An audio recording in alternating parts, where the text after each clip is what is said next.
and that I was somehow becoming this conduit. I remember at the end of it, I am just the shell of a man at this point. I remember having the feeling like maybe I should go down there. I had gotten kind of burnt out, complacent, that sort of thing. Just really not enough drive to go forward. You were telling me you had a dream. I was reaching down my hand. But when was the last time you cried? I almost lost it there in the very beginning. Is there any myth about the industry or even owning your own business that you would like to debunk? Crazy thing, it was just as painful for me watching it as it was for you dealing with it. God's forgiveness is there, but my forgiveness for myself is not. What is something that has inspired you recently? Sometimes it's just rooted very deeply within you. But you got to take a team with you.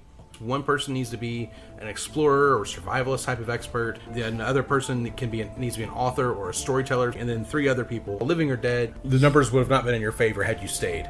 Correct.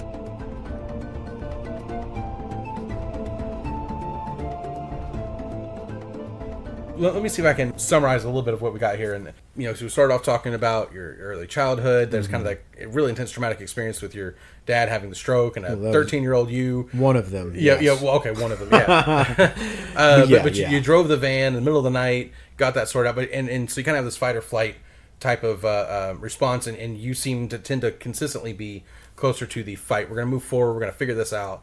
And through by nature and nurture, it seems like you've got this work ethic. Like we're gonna work on this, but we're also going to be sincere in what we're doing. Mm-hmm. You find yourself a few years later, fresh out of high school, basically by a year or two, you're in the church and not really believing it, kind of live it, definitely not by your actions. Yeah. This church program, Master's Commission, they come by and you basically kind of get recruited into it. You think it's interesting. You end up deciding to go instead of living life, kind of a hedonistic pleasure life bachelor life that you're going to go for. Yeah. So you respond to the call. Things get weird quick there as far as leadership getting fired and nothing goes to plan. And it seems like when you're really dedicating your life to God and really trying to organize yourself and really trying to figure out like the next right step in life instead of just giving in to every desire, everything goes crazy. Yeah. But somehow you kind of seem to stay consistently moving forward. So is that fair, quick summary? Yeah. So you did have some outside influence. You told Pastor Bobby, that you're heading out, but did he kind of give you a blessing, or is it just kind of like, that sucks, get out of here, or? Yeah, I mean, it was kind of weird. I was like, I'm gonna still pay the money, but I just gotta go. And he's like, all right, fine. Okay. Yeah. So you leave there. And then what happens? Where'd you go next? So I go to the self-proclaimed prophet. Mm-hmm. I go to stay with him. I stay with him from February till about the end of April, in which I decide it's time for me to go home. Okay. Back to Kentucky. Back to Kentucky. Right. I go home. And then that's when I remember I started talking to you. Right. We would have conversations. I'm in Florida at this point. Yeah. You're in you're in... I can't remember exactly. You're under Josh there. Yeah. He was the youth pastor, and I was just one of the adult youth leaders, studying under him and working on getting my ministerial credentialing more accredited, but getting certified within our denomination and everything, pastoral training. So I remember having conversations with you a lot at that point, and you're telling me everything you're doing. I'm kind of telling you what I'm doing, and we're sharing knowledge with each other. Mm-hmm. And then, I remember there was a subject matter that kept coming up. And at this point, I think, God had started to use me and just, as some form of counsel or guidance in other people's lives. Because I started to notice it. I would just be talking to someone and a certain subject would just pop up and I would just ramble on about that specific subject a lot. Mm-hmm. And I started to realize that was something that God was dealing with that person about. Right. And that I was somehow becoming this conduit to, help confirm or whatever it was. So I start to realize a calling there, and then obviously you and I start talking about, a specific subject. And then I remember having the feeling like maybe I should go down there. Of course, I'm just like, nah, I'm not gonna, and then I remember you called me up one day and you were telling me you had a dream. Mm-hmm. I don't know if you remember this or not. Okay. You said that I was reaching down my hand to give you, to help you up onto, a second story or something like that. Okay. Yeah. I don't know if I remember. I know at that point I was having plenty of experiences of my own, plenty of dreams. Yeah. Things like that. Trying to record them, and also trying to decipher what was real, what was what I felt like was a message from God and what was, bad tacos.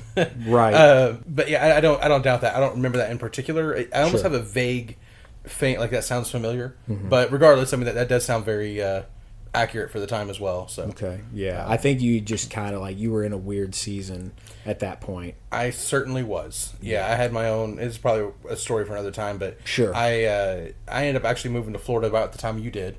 Okay. It was July of 2009 when I moved down there. Okay. And I had spent that month.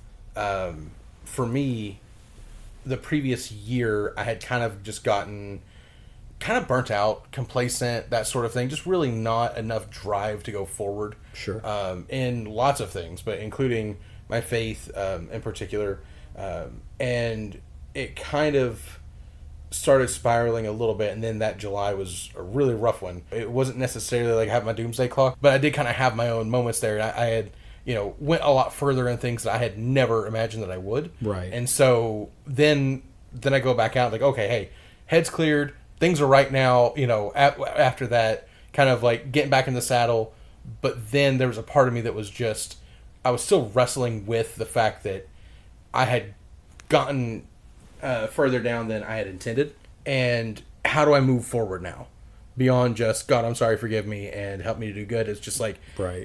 God's forgiveness is there, but my forgiveness for myself is not there. Right. Or I'm still tripping over myself trying to figure out what I'm doing. So that kind of is a brief thing that kind of encompasses where I was at. Yeah. And this would have been, Yeah. this happened around the same time that you're going through all of this. Right. And then, we had that call, there's that dream, and then you end up coming down. Yep. Yep. And then stayed with you for, a month or something like Something that. like and that, then yeah. moved back to North Carolina, and then some things got weird there. Yeah, that, and again, that's another long story there, but basically everything, my takeaway from all of that was, at the time I didn't understand why I went to Master's Commission. I didn't understand why specifically that Master's Commission, which was corrupted from the start, which I noticed a lot later, or I shouldn't say a lot later, very soon after, and why that season was so kooky. And what's even more so, just to tell you a little bit about confirmation in the sense of it's a good thing I left. Everybody who was in that class fell away from God. Man, I would that's say maybe there's one guy out there that didn't, but everybody fell away from God. The majority of them are. Yeah, I don't know exactly how they're living their life, but it's not that same lifestyle they had in Master's Commission. That's Right. for sure. So statistically, you would have, the numbers would have not been in your favor had you stayed.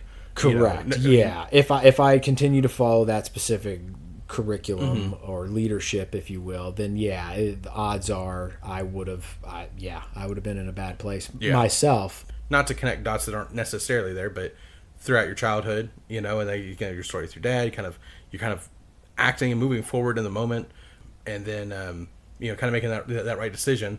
And then when you move down to Florida for Masters, then you move to North Carolina and back and forth, and again you came to Florida, and that was the first time you came down. It was just you stayed at my apartment, which is fine. Then the second time, like we said, that my brother and his new wife lived there. That was we should do a whole episode on the crazy stories and the things that we regretted and everything there. That was again, you get that was a tiny apartment that was, just for context, I don't think the whole place was more than about 300 or 400 square feet. It was very tiny. Turns out we were in the ghetto. Yeah, didn't know that. The gunshots probably gave it away, but right. It was and where we were at in Tampa Bay area of Florida. Clearwater, Pinellas County. If you're familiar with the area, it's not like you have, this is the nice end of town and this is the bad end of town.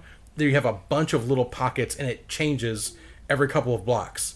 To whether it's the ghetto, or if it's the nice $1 million+ homes, or it's kind of all over the place. But I was definitely not in the this specific spot was not, and I didn't realize that, of course, until I think the guy below us got shot one day. He passed away on a trip. I was away for a weekend trip and came back, and he passed away. Oh, really? The guy below us, Will said it was a heart attack. I don't know what the deal was. I mean, he may have been shot at one that point. No, that wasn't because the gunshot he lived from. He had a band. Oh, okay, yeah. So but that guy did pass away at one time. Okay, and then the guy next to him, the guy who always was asking if we wanted to buy his DVDs or all that stuff, he got arrested on the same weekend. And I'm like, man, I missed everything this weekend. Right. Oh gosh. Yeah, we'll have to really try to save some of those stories for another time. But very entertaining part of life. But at the same time, a lot of growth. You came in and you did help me quite a bit. I remember there was one point where, like I said, you're fixating on something. It blindsided me when you're mentioning, hey, you got a bunch of pride.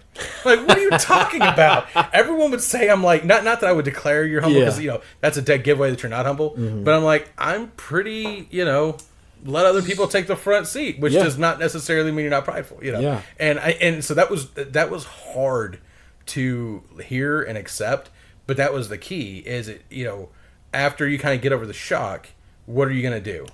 And, again, it's one of those things trying to talk about, like, hey, you had a pride issue. I did good, but it's a hard thing to have that conversation. But I did follow through. I was like, okay, let's deal with it. And it was rough and annoying, but you just called it out every time you saw me do something. And I'm like, are you kidding me? Yeah. Would you be quiet? And crazy thing, it was just as painful for me watching it as it was for you dealing with it. But I mean, I remember even like when talking to you about it, because again, bringing it all of a sudden stuck to that subject of pride and kept talking to you about it. And I was like, why? Matt is not prideful. And it was hidden very well apparently, or maybe it's just like the form of pride that it was just pride has layers in that sense. Like, it's not always going to be cut and dry and black and white. There's gray in there, and there's or sometimes it's just rooted very deeply within you, like a lot of things.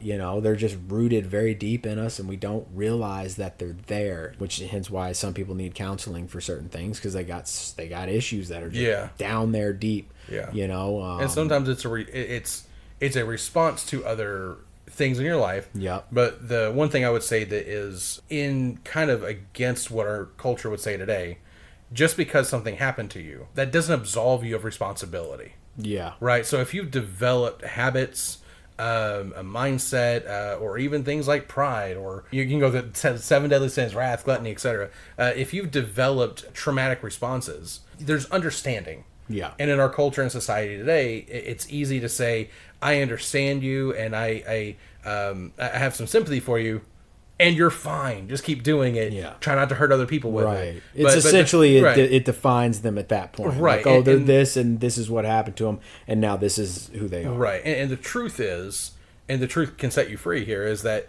whatever your response is, traumatic response, again, assuming that it is something like you have a childhood issue or whatever the problem is, that the problem that created it, that you were more or less a victim of the problem. Mm-hmm. You didn't initiate the problem. Mm-hmm. Again, at least in the assumption working here, you developed a response to it, but that response can hurt you in the end. Absolutely. And you are responsible for that. Oh yeah. So that was if we had time to psychoanalyze me, I think we could. There's definitely some situations I could say that built up that bit of timid pride. That in some ways I'm still trying to work through stuff myself. But again, that's kind of where it came from. I would say, but it doesn't absolve me of my responsibility to move past it. Yeah. And so anyway, similar for me, like, before Master's Commission, and during Master's Commission, I should say, I was incredibly prideful and arrogant, and just thought, very highly of myself. God, this is one of the reasons that I went to Master's Commission, was basically to get torn down. It was almost like God disassembled me. I was put together wrong in a sense. Almost like my understanding is how boot camp is planned. You're gonna tear you down, rebuild you back up. And that's exactly what it was. I was broken down. I had a lot of rough edges, if you will, and kind of, I don't know, out to prove something always, and just had a lot of pride in myself. Mine was more blatant. Maybe in your face type pride. And I remember at the end of it, man, I was just like, I am just the shell of a man at this point. Like, I have been. strung out, and Yeah, and the challenge there too is, I mean, especially bringing up things like pride or even the discipleship, kind of tearing you down, building you back up. One of the challenges, I had another friend from college who she was kind of going through her own thing. It wasn't like master's commission or like a church program per se, but it was more of there was a family she knew, and she was basically, how would you say, maybe a personal one-on-one studying under somebody, if that makes sense. Okay. Again, not a formalized thing, but again, she was growing, and it was good for her, and similar type of stuff. It was like, we're gonna break you down, build you back up, and in general, that's a good idea. But the challenge that she faced was that one of the things she noticed at one point when breaking you down is who you are, your personality, kind of some of the good things that God created about you is also kind of like getting chipped away too. So like if you're thinking like archaeology, they'll dig for a bit, but then they have to start using careful tools. Yeah. And as you start getting, in your soul, cleaning that out, as you start getting closer to the edge, she was noticing that the tools did not change to the more gentle tools to scrape away without started to scraping take away away who she was and the formation of her. Yeah. And thankfully she and that they were able to notice this kind of earlier on, just based off of conversations that we had at the time. That they were able to, to kind of grow around that, kind of to work through that, which is great. But again, if you're, going through something and again, there is that build you down, bring you back up. You're not supposed to be a robot, some autonomous machine. Yeah. Or, even like, again, in Christianity, we talk about, we want to have like the nature of Christ. We want to be like Christ. That's not because we're a zombie or a robot that says beep boop, yes, yes, without Master, some kind of personalized next? soul. Yeah. But again, so that is a challenge to watch out for. Oh yeah. In something of that nature. Yeah. And just to kind of clarify too, in my case, like Master's commission was not the one breaking me down. Okay. It was in the sense of, there was, and I don't know why, like it just felt like I was not well liked or received in a lot of different ways. Like maybe if I was trying real hard, if I was reading my Bible every day and I was fasting all the time and doing all this stuff, it just seemed like it wasn't noticed by man. Like no man took account. They would always say, "Oh, this guy right here, I got a word for you, young man." It was just like the guy next to me, and I'm just like, I feel like I'm doing a lot, but no one's noticing. Yeah, and and then there were other like remarks towards me, and just kind of like the path that I took was, I don't want to say extreme. I probably did more than the next guy in the sense of I took it very seriously. Yeah. I took it very seriously. I did not really rely on what we were being taught, which again, like it was chaos there too. So we weren't really getting fed a lot. And I think at one point I remember I had a close relationship with one of the second years, and I remember us talking, and I remember, I had a lot of passion for just chasing after God. I wanted to essentially be like David, Right. And in some areas. Yeah, in some areas, more in some than others. The first half is great. Right. I wanted to be the first half David. I wanted to be So anyways, I remember saying one thing that would eventually come back to haunt me, is that if there were some form of correction needed, whether if the pastor came out and said something incorrect, like I don't want to just stand by and take that. I want to let him know that he was wrong. And it was taken, of course, the conversation I was having was taken out of context. It was more in the sense of, I want to do what is right by God and not by man. I don't want to just be a man pleaser. I want to please God and have no fear of man. And with that is the understanding that even as pastors, preachers, teachers, that sort of thing, there can be errors. Like there shouldn't be. I mean, in a perfect world, there wouldn't be. Yeah. But sometimes you can miss the mark a bit. Sure. Hopefully, it's a minor detail. Yeah. It's nothing. But again, like you said, there's you don't want to just hand to mouth. Like, what are they teaching me? Therefore, it's true. You want to vet what they're saying. You want to be able to. And I think that's brilliant. That's a good way to go about life, and I would encourage anyone to do that. To try to make some tests. Here's an example I give you.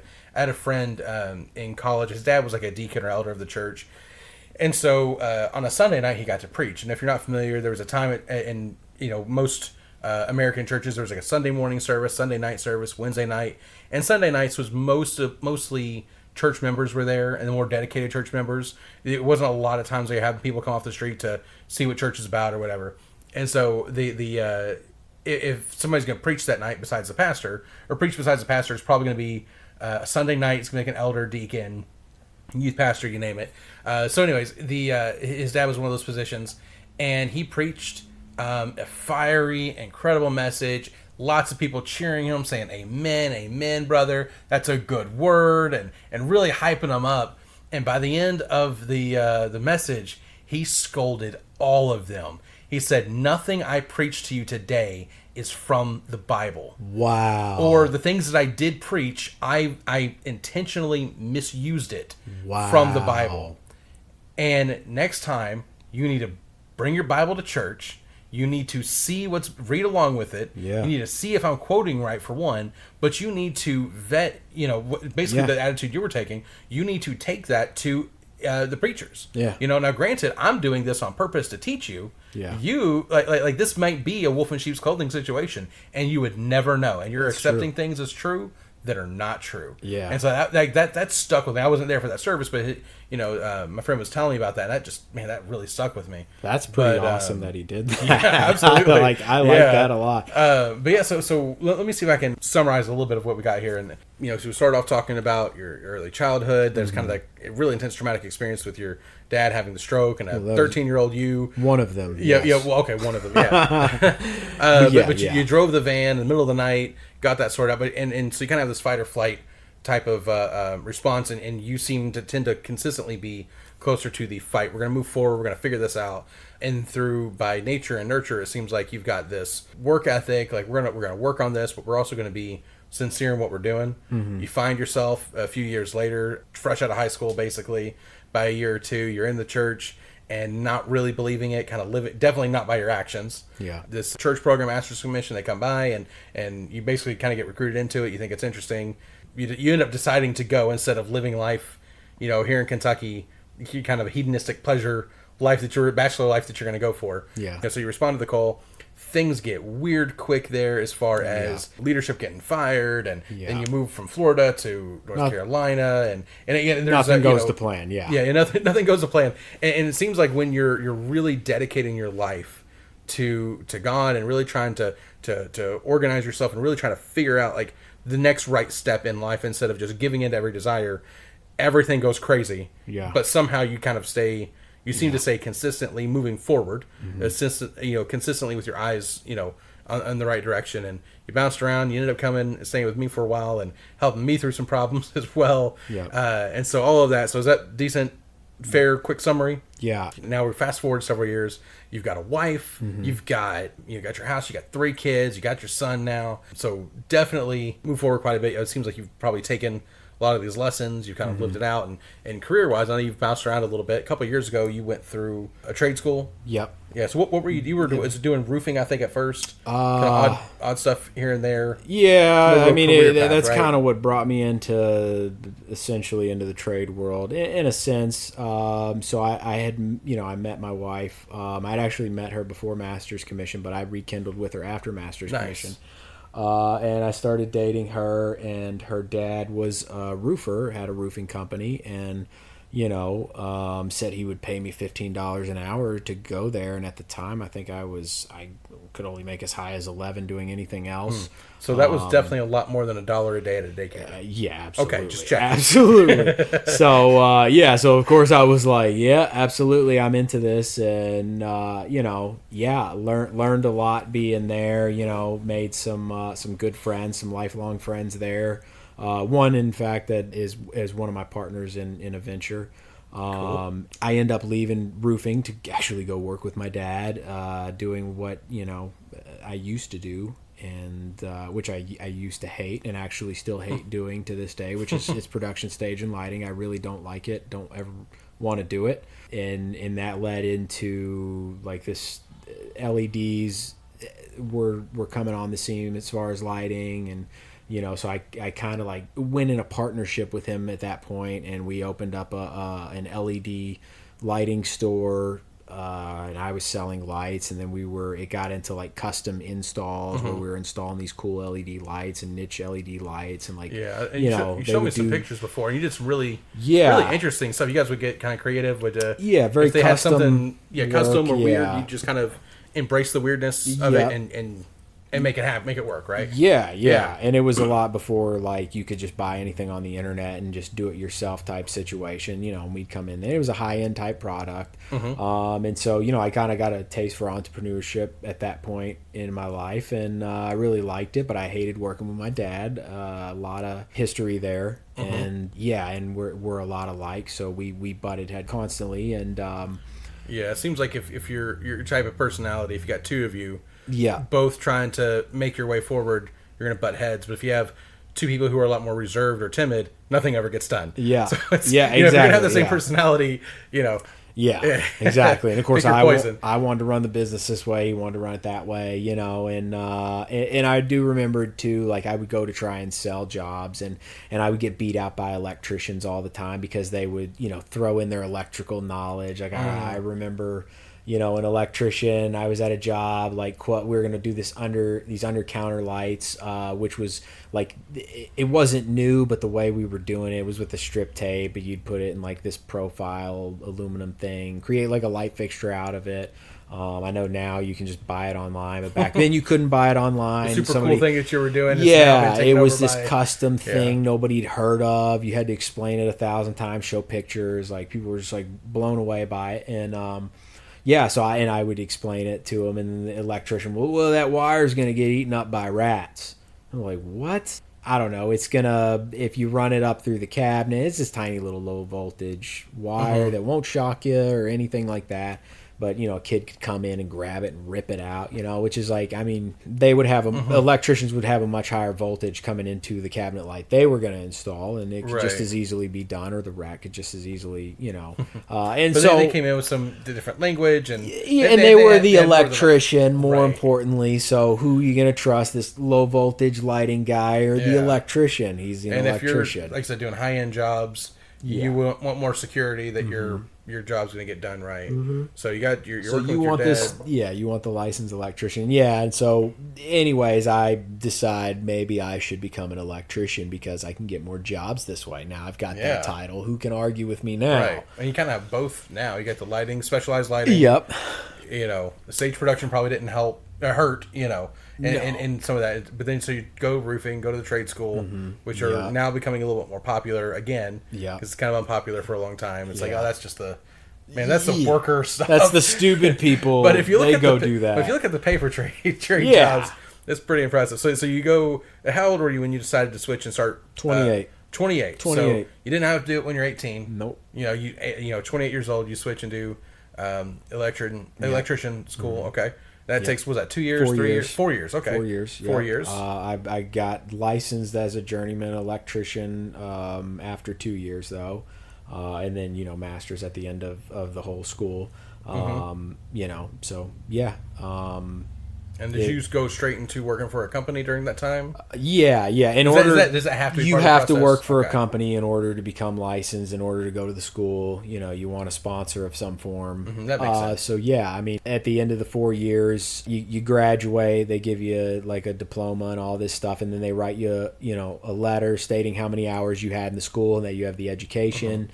And you can either choose to take your journeyman's or your master's, depending on if you've already taken your journeyman's, which I had at that point. And so then the next step was the master's test and yada yada.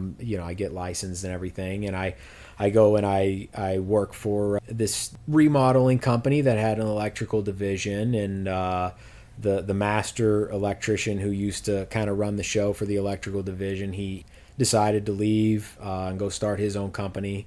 So then I kind of stepped up into his position and started running work, kind of trying to run that side of the business, minus the financial aspect of it, but basically everything else, and kind of managing, how the electrical projects would go and everything. So got a, real good taste of what it takes to run an electrical company at that point. So not just go out, do the job, but even the administrative side and kind of seeing behind the curtain a little bit. Yeah, talking to the clients, and like I said, I'd partnered with my dad before in the lighting. Mm-hmm. It's essentially it was the same but different because there was a lot more knowledge that you had to have, mm-hmm. and a lot more responsibility on your shoulders doing it that way. But and then it just got to a point where like I was kind of working a lot. I was stressing a lot. That we had a lot going on, and the type of person that I am, like I can't just let something be okay or like good enough. Like it has to be great. It's got to mm-hmm. be Would you say perfectionist? I'm not going to go as far as to say perfectionist. My dad was a perfectionist. I fall short of that. More or less just particular about things. I want to make sure things are correct. I want to make sure that the customer is getting a good experience. I want to meet timelines, most importantly. Mm-hmm. And that was kind of hard to do at this company because we had so many irons in the fire and we didn't have enough people working. Right. Yeah. And I think at this point is 2022. So. Last year basically, and I think everybody had that problem as well. And I decided I was going to start my own company and kind of just run the work the way I wanted to, not take as much work as I wanted to. Yeah, so you did that. How did your wife feel when you told her, "Hey, I'm gonna quit the job that I'm getting paid? I'm doing hourly for. Yeah, good job," or somebody else is paying me to do the job. Yeah. So the money's coming from their company. Yeah. To I'm going to pay myself. Yeah. At that point, you had 2 kids. Was she pregnant at the time, or no? Not yet. Quite. Okay. Yeah. Nope. So you still had 2 kids at the time. Still had 2 kids. Planning the third one. We were in the planning stages. And so what was her like? What was it like for her to say? Oh, okay. Well, she just. I mean, it was kind of like that. She was like, "Okay, are you sure?" And I was just like, yeah. And she's like, all right, well, I believe in you. And I was like, all right. And that was kind of more or less the conversation, That's awesome. Yeah. And I'm sure there might have been like okay, please let this work. I'm sure if we start a bit, but still like showing that faith and trust in you is an incredible thing. And that works probably for any spouse, either way. But I think especially for us, for men, to say, hey, I have faith in you. Yeah. That you have this idea, and I know if you fail, it's gonna be not be good for us. Oh yeah. But I support you and have faith in you. I think that's that bit of trust means a lot. Yeah, it did, and she, she's always been like that. She's always like, if this is what you think, if this is the route you think, like we'll go that way. And if she's got a gut feeling, and she's like, I don't think this is a good idea, mm-hmm. then I'm gonna. I've not listened to her in the past, and mm-hmm. I have been severely wrong. Yeah. So I, trust her gut feeling. Yeah, if she believes in me, then all the more. Then I believe in myself a lot more. Fantastic. But if she doesn't, then I'm like, there's probably something to that now. Yeah. And starting a business of your own, you're going to have ups and downs. One out of probably a million. It's going to be the overnight success and sensation or whatever. Yeah. Obviously. But, because, statistically, that does happen, but it doesn't happen. When I say it does happen, I mean, 1 in a million, right? Yeah. But that being said, so you're probably about a year into it now, give or take. Yeah. A couple months. And what, has her gut feeling been right, or is So, and I'll tell you too, before I started it, she was actually working 3 to 5 days a week as a house cleaner. So we had 2 sets of income, and we were getting by just fine. Right. But then I was like, I start this business, and the plan now is for you to stop working, you to retire from what you're doing, and we can have our 3rd kid, and you can focus on him and not have to worry about being pregnant and going to work and trying to foot the bills that way. Her being the main responsible breadwinner. Yeah. So because then that was the other thing is she has made more money than me the majority of the time I was in trade school. Right. And then, it wasn't until I joined up with that remodeling company that we were making, she was still making more than me. so hey, hey, it's hard to make more money. Yeah. So her gut feeling was right, and it certainly helped. Things are working out for you. Yeah. It was a big risk. You took the risk. Yeah. Just like other times in your life, you the risk to moving to Florida, and there's plenty of risks that you've taken, but you've kind of rose to the occasion, and you push forward. And as an electrician, you've done. Your work experience is very interesting. Again, I know, and I love your work ethic. You've had some people working for you. You're kind of by yourself now, I think, at this point. Yep. I think you said that you like the job done in a certain way, and in particular. And so, like, what are yeah. So let me ask you a couple of odd questions here. If somebody were to want to work for you, and you were considering hiring them, what's one or two things you would say besides just you know how to do the job? Mm-hmm. Like, obviously, you have to have that. Other than like the technical skills and knowledge, what are probably the top 2 or 3 most important things in an employee that you would want as somebody who owns their own business? Listen to and follow instruction, and customer service. Okay. And I would say that's a staple or a core value, I should say. Number one core value of my company is customer service. That's at the forefront of everything. Like, at the end of the day, I mean, every electrician knows what to do or should know what to do. Right. We have a code that we go by. Yeah, so doing electrical is a pretty easy part for an electrician. Yeah, so again, beyond just the technical stuff, so you said like customer service, listen to the customer, listen to their needs. Yeah, and at the end of the day, they're paying for the job to get done. Yeah. Right? Yep, absolutely. And then, the second core value would be honesty. We want to be honest. We want to be upfront. There's been plenty of times that I have never, installed something or even know what something might be that's electrical, and I'll tell the customer straight up, I've never installed that, or I've never heard of that, but it is electrical. Yeah. I am trained in electrical, so I could probably install it. Right. But as a consumer, I would say that's important to know if I'm shopping around. Yeah. For a service, if someone eagerly says, "Oh yeah, we can do that," but can you? Yeah, exactly. Yeah. So that's good. So you got customer service, honesty, and what's maybe one more thing that third core value is don't cut drywall unless we've talked to the customer first. Okay. About it and explain to them. I mean, it's got to be like we absolute no unless there's no other option. Like literally no other option. Which there's always somehow another option. Yeah. Or there's a way to go about it. Now drywall seems to be a lot easier to patch around and fix than plaster. Like in my house, got overhouse plaster walls. Yeah. But still, even then, like if you've ever messed with drywall, done a project, drywall dust, it's kind of like sand. It gets everywhere inexplicably. Yeah. So that seems like a really important thing. You've and you said that with such you don't have to give us details unless you just want to. I don't know. I was like fun stories. Yeah. But it seems like there was some experience behind that one there, though. Oh yeah. I've not throwing anyone under the bus. No. I've had guys work for me and just worked with other guys that like their first thought is, well, I can't figure this out. Let's cut the drywall and see what's inside. And it's just never that's never the problem solver. It's it's just you just end up making a hole. The customer's upset. You got to now either it's coming out of your pocket or it's coming out of theirs. It's just it's a lose-lose. I think I deal with painting as well beyond that, because you probably have to patch it up, have to paint it, so it's more trouble for the consumer, more money out of your pocket. And if that's the only thing that can be done, the consumer gives the okay. Yeah, well, that's fine. But yes, yeah. So that seems like a really important things to know if you're going to be working for anyone. But that's sometimes it's good to have that insight too, especially you're running your own business and you kind of know what works and what doesn't work. And again, it's your business. You're running it a certain way, and you kind of want your employees to kind of follow some certain core values. Yeah, absolutely. Yeah, so that's. Let me ask you maybe another question or two with your career stuff. Okay. When it comes to like an electrician, is there any myth about the industry or even owning your own business, even aside from electrician, that you would like to debunk? The hardest part of running a business is it's not the work.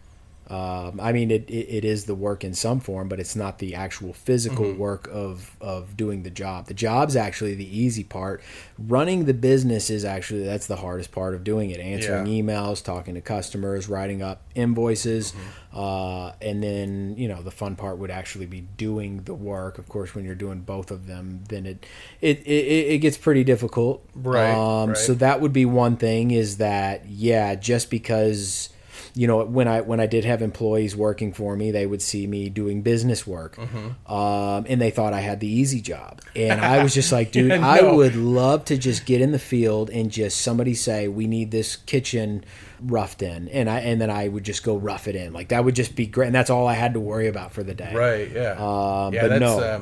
It makes it and even doing one or the other is simple enough, but doing both is the challenge. Oh yeah, absolutely. And there's also a reason that managers get paid higher amount of money, and business owners. It's kind of like you have your lower level workers, and you kind of go up and up and up until you get to business owner, and they make less money. Yeah, like unless it's really successful, you've been doing it for a long time. Because the owner, if there's losses, business owner typically gets paid last. Yeah, and that's 100% true. That was going to be my other myth debunk. There is, you see a high price tag and you think, oh man, that guy's he's got so much money and he's loaded and he's just ripping people off. Right. Not even close to the truth. I mean, maybe in some instances, but for the most part, that price reflects a lot of different things. Right. And I've talked to other business owners just in general, and they said, for us, it's feast or famine. Yeah. Either we had a really successful month or a quarter and things are going really well, and so fantastic, but I try not to get a bunch of really lengthy loans, because I know come winter we're not going to get as many jobs, or whatever their particular situation may be, that we might go through a famine season and we are just pinching pennies to get by. And so the prudent person, the wisdom would say, kind of store up and try to be smart there. Yeah. I mean, Well, you got to think. I mean, you're 40% of whatever you make is immediately going to taxes. I mean, not always, but on the safe side, taking 40%. So now, you only have now 60%. And then another 25% is going to your materials, and then another 10 to 15% is going to your employees, right, or paying whoever, whether it be myself or an employee, and then the rest of that is savings for a rainy day. Yeah. So at the end of it, I mean, you start really doing the math on that, and you're like, you're not getting that much money. Right. You kind of have to reach certain levels to make that work out long term, and to kind of, it's not as easy to live that glamorous life. No. I think in order to be a good business owner, you have to be very good with money. Yeah. You just have to be very, very frugal and cautious of what you're spending on, and at the end of the day, if you are using your money on something, it has to be some form of asset that's only going to make you more money. Right. Yeah. So that's good sound advice. Yep. So let me ask you a question here on this. So basically, so if someone calls in for a job and says, all right, Andrew, I want to hire you to do a job, but I live in Texas, and we'll pay for you to come out here for travel, because that's not going to make that come out of your pocket, and we got this big job. Would you say, hey, you know what, maybe I'll think about it, maybe I'll do it?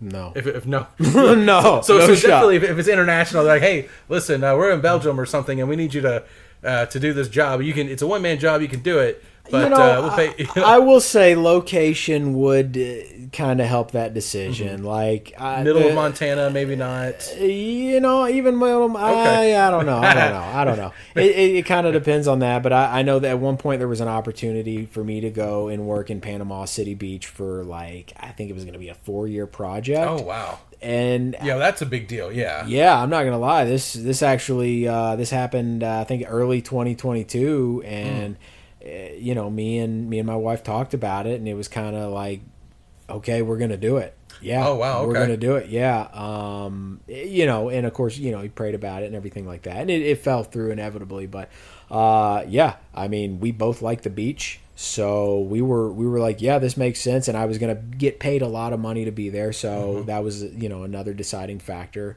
I mean, but you decided to. It was gonna be a perma vacation, and then I was just gonna work. Right. Yeah, that's pretty much it. Yeah. Yeah. But hey, if you're young and single, that's kind of the job. Now, if it was one thing, say, hey, we're gonna need you for 2 or 3 weeks down here, that's a completely different story. Yeah, I mean, I mean, at this point now, I've got 3 kids. My wife needs me at home. Yeah, you can't be going for too far. Yeah, so for too long. Yeah. Yeah, I mean, maybe when it was just the girls and we didn't have the baby boy, then I would go. There was a couple times I left town for a week, like on 2 different occasions, and that wasn't a big deal. But the baby takes up a lot more. Yeah, obviously, baby's a lot more responsibility, and then Yeah. So do you have any future goals at this point? Yeah. Yeah. So what? I got a lot of future goals. Just pick 1 or 2 things. Yeah. What is something in the future that you're looking forward to? Well, I am into investing in real estate right now. So right now the goal is to acquire rental properties and be able to use that cash flow to not have to be an electrician anymore. So that's goal number 1. And then goal number 2, but not less important, would be, and this one's a little crazy, and I am a very ambitious person a lot of the time. That I want to play on the Pro Tour in PGA golf. All right. Yeah. That's a wild statement, especially if you understand how long I've been playing golf. I've been playing for about 7 or 8 years and not well either. And I guess I got the bug here in the past year, and I've been playing a lot. And I think it would be fun it's a fun goal to try to obtain. Now, golf is not my specialty, but I know every course is going to be different. Like an 18-hole course, which is the kind of the standard there for a professional. Yeah. What is your score currently at roughly? I guess it's going to depend on the course.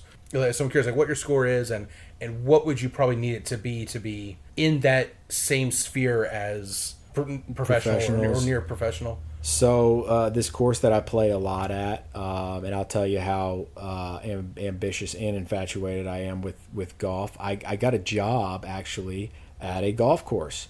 I work for 4 hours one night a week, and I get all the free golf that I want.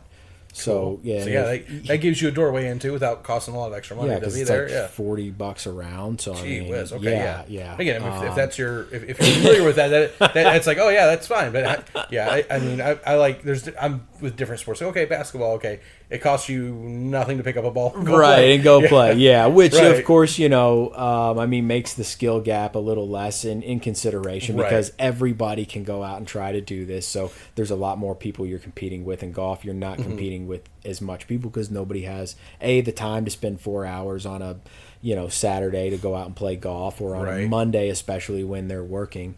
But so right now I'm shooting between 4 and 10 over par. Okay. And that's a lot of this has just been because I've been tinkering on the mechanics of my swing. Right. Which I will say last year I was 30 over par. Okay, so that's a significant increase. I put a lot of work into it in the important parts. Like I don't go out there and just kind of like whack at the ball, like everything I'm doing there's intent behind it, I'm like the other day I was spraying down my club face and making sure that I was hitting the ball. Like I wasn't even taking a full swing. I was taking like a quarter of a swing just to make sure that I am pinpoint on my club face, dead center of it every single time that I hit it. And the goal is basically to be able to do that 9 out of 10 times before I even move on to another club. Okay, so you're not just hitting and trying to learn and hopefully you get the right,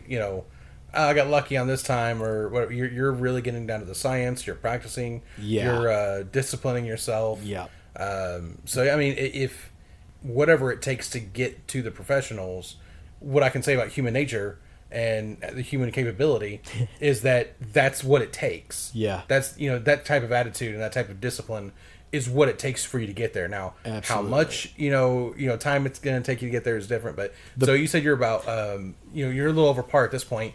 Would you need to be pretty far under par to be close to professional level, or? I mean, at the course that I'm playing at, I would probably want to be between 2 and 5 under par. Okay, so you're a lot closer now than you started with. Absolutely, yeah. Okay. And I've, and just for the short time that I've really been going at this, because, you know, even though I've been playing for 7 years, last year I think I played 4 times. I did not practice. Okay, so it's kind of like you played within the year, but yeah, and for a year. Yeah, okay. And it's kind of been like that throughout the years. I think the most I ever practiced was when I first started playing, and I was just kind of going out to the driving range and hacking away at the ball, like not knowing what I was trying to even accomplish. I just wanted to hit it, and absolutely, and I didn't hit it well. But and so if you got your skill, so let's fast forward a little bit. You got your skills there. You're going under par.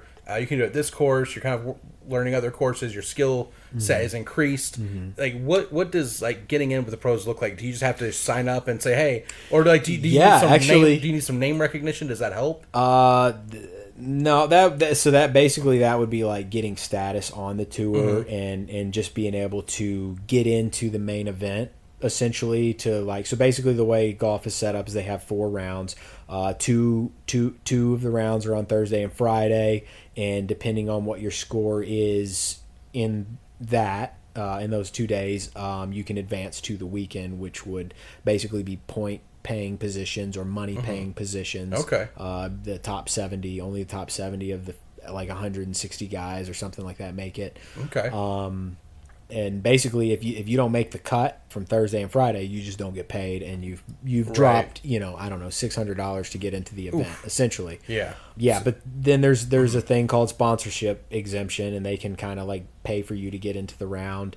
You know, in a status form, you know, like, so you don't have to go and qualify, but there is a qualifier on Monday for not just anybody. It's whoever made the cut from the pre-qualifier the Monday before that.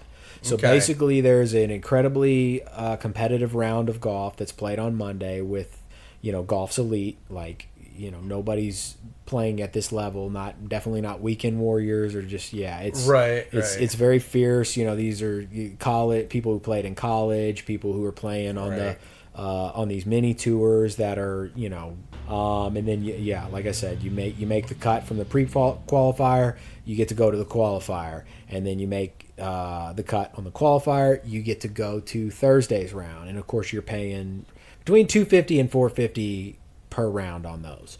So it's definitely a money pit in that sense, and it's very scary. But I mean, all you really got to do is if you have the skill and you make it past both those qualifiers and into the into the weekend, essentially, then you're gonna make a hefty paycheck. You know, depending on what you finish. Okay. And so I guess let me think about any other question related to that.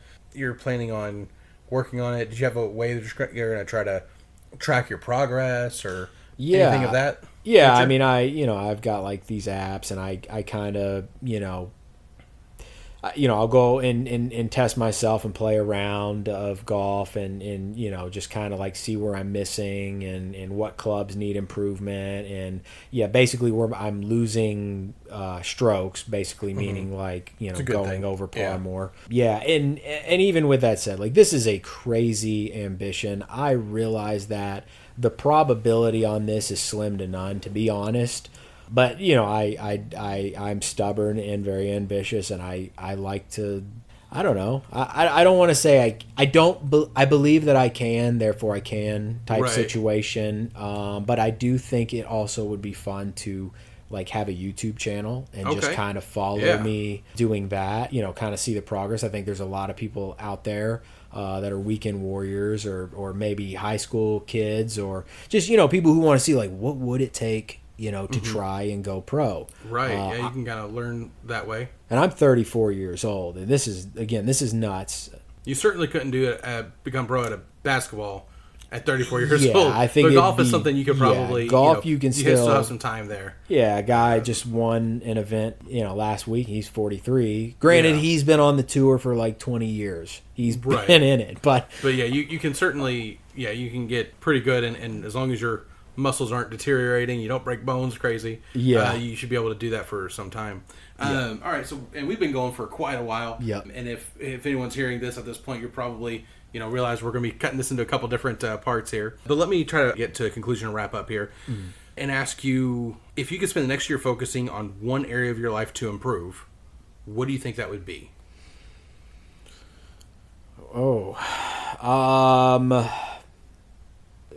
Being a better father to my kids. What would it take to be a better father to your kids in your mindset there? Well, it's kind of, there's like some age-old saying that's like, be the father you needed. Yeah, I don't think I'm familiar with that one, but that's great advice. Okay, and maybe it's a newer thing. I don't know. I've Yeah. seen it around a bunch, and it resonated with me. Because I'm not really sure what I needed at that age, but I think I needed a better relationship with my dad. I didn't need to know him necessarily as a disciplinarian. Mm-hmm. At least not exclusively. Yeah. I'm not saying that he was exclusive, but that seemed to be a primary. Yeah, there was a lot more of a disciplinary side, and he wasn't. He was a good dad. My dad was a good dad, but there was a lot of times he was working and he wasn't around, and I think I needed him around and not as stressed out. So I want to be that for my kids. Gotcha. So I think that would be. And it seems like so far, I mean, you're from my observations, mm-hmm. you're kind of hitting that, and you want to try to be even better with that, and your ideas moving forward. Yeah. This seems like that's definitely a possibility. So that's mm-hmm. awesome. Going with our theme of charting life, you've been given this island's been discovered. Mm-hmm. No one's walked foot on it yet. We just discovered it. We're assembling a team to go and chart the island. You're going to go out and you're going to make the map. You're going to see the highs and the lows, the good and the bad, the danger spots, the place where ground can be vegetated, place where you can put a hotel or not, whatever. Build a cabin. So you're going to go and see everything on the island. But you got to take a team with you, and you get to take 5 people. A couple of stipulations. One person needs to be an explorer or survivalist type of expert. The other person needs to be an author or a storyteller. Could be even a director or whatever. Somebody who can help to write down and share the story. And then 3 other people. These are all living or dead. They can be personal, celebrities, etc. Who are you taking on the island with you? Who are you calling? Okay. Well, I think. So for the survivalist, I would bring a guy that I know who's actually a project manager of a current project that I have going on right now. His name's Chuck.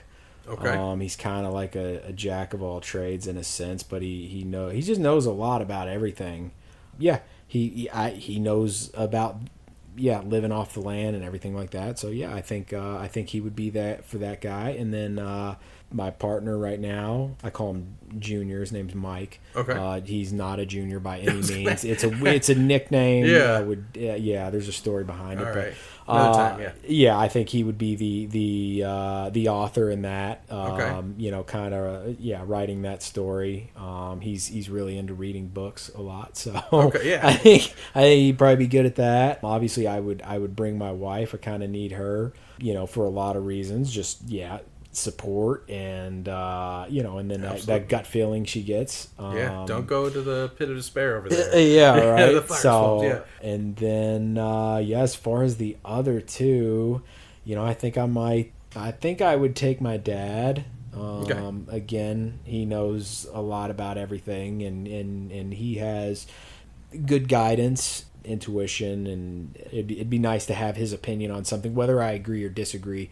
Somehow when he's there, I feel a little bit stronger, so good for support. And then lastly, I guess I'd take my mom then. Yeah, I mean, that's another thing. Like, granted, we are an island and everything like that. I call my mom for a lot of advice pretty often. Kind of nice to have her around to ask her advice for stuff. So, yeah. Sounds good enough. Yep. And these last few are kind of rapid fire. You could bring one fruit or vegetable to the island. You imagine you're going to be there for a while, or at least it's a place where you can go and come back to. Mm-hmm. And you can only have one type of food to really sustain you that you're going to plant and harvest. What kind of what fruit or vegetable are you going to take? It's got to be something dense. Has to be specifically fruit or vegetable. Can it be beans? Beans? Okay. That could work. A lot of variety you can do in beans. Previous episode, Aaron mentioned potatoes, and he asked me, but we didn't get around to me answering. I would say probably corn. Corn's a pretty good one, but you can also use the husk for other materials as well. Yeah. So that would probably be my... and then each one you can end up making more and more corn out of that. Yeah. When was the last time you laughed hard? A couple days ago. Okay. Yeah. Maybe last night. Yeah, I think it was last night, actually. Yeah. I had a pretty good laugh with some friends. Good. Talking about a silly story. So, yeah. Yeah. Yeah, those are always fun. I know we're both men here, but when was the last time you cried? Like a second ago? No. I'm just I almost lost it there in the very beginning. Yeah, so I wouldn't say I was crying, but I don't know, when my son was born, for sure. Yeah. Definitely had a good cry there. So. All right, and then last question: what is something that has inspired you recently? Oh, I would say again, the birth of my son inspired me. Yeah, and in a lot of different ways, and again, yeah, we can get into that more down the line because there's a lot to be said about my son. Yeah, stories behind that. So yeah, we'll just leave it at that. Man, Andrew, it's been a pleasure. Yeah, thanks for being willing to do this and have a conversation. It's been lengthy, but you were open, honest. Some stories I didn't even know, and hopefully the listeners will be able to get something out of that and be encouraged, inspired, and kind of laugh at some of the crazy stuff, whether you're bonking your head on the the thing or not, right, or whatever's going on. Thank you very much. Thanks for listening, everybody, and join us next time on Charting Life.